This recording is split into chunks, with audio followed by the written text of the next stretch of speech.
ഞങ്ങൾക്ക് ഗ്രാമീണ ജീവിതത്തിൽ സാധാരണക്കാരായി ജീവിച്ചവരാണ്. കൃഷി ചെയ്തും പശുവുണ്ട്, ആടുണ്ട്. സ്കൂളിൽ നിന്ന് വിട്ടു കഴിഞ്ഞാൽ ആട്, പശു എല്ലാത്തിനും നോക്കി ആ ലൈഫ് ഇപ്പം ഞാൻ സന്തോഷിക്കുന്നു. അത് മതിയായിരുന്നു.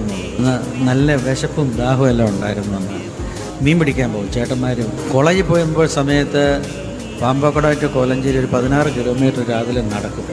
മൂവാറ്റുപുഴ 6 കയറി കോലഞ്ചേരി വരെ നടന്ന് രാവിലെ പോകും. കോളേജിൽ നിന്ന് വൈകുന്നേരം പോകുമ്പോൾ നല്ല വിശപ്പാണ്. ഈ ചായക്കടയുടെ ഈ ചില്ലുകൂട്ടിനകത്ത് ബോണ്ടയൊക്കെ ഇരിക്കുന്നത് എന്ത് സന്തോഷം. കണ്ടിങ്ങനെ വെള്ളം ഇറക്കിക്കൊണ്ടിങ്ങനെ പോലും കൈ പൈസ ഇടാൻ മേടിക്കാൻ. നിങ്ങളോടൊന്നും പറഞ്ഞിട്ട് കാര്യമില്ല. കാരണം നിങ്ങളൊക്കെ ഇത് പറഞ്ഞാൽ മനസ്സിലാകുന്ന ഒരു കാലത്തല്ല ജീവിക്കുന്നത്. നിങ്ങളൊക്കെ സമൃദ്ധിയിലാണ് ജീവിക്കുന്നത്.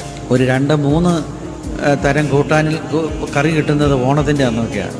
ഓണത്തിൻ്റെ അന്ന് 8 കൂട്ടം തരം കറി നിലത്തിരുന്ന വായലിരുന്ന് ഊണ് കഴിക്കുന്നതൊക്കെ ഇങ്ങനെ എന്തോ ഒരു സന്തോഷമാണെന്നറിയോ അത് കഴിക്കുന്നത്. ഓണം പോകല്ലേ എന്നുള്ള ഇതായിരുന്നു.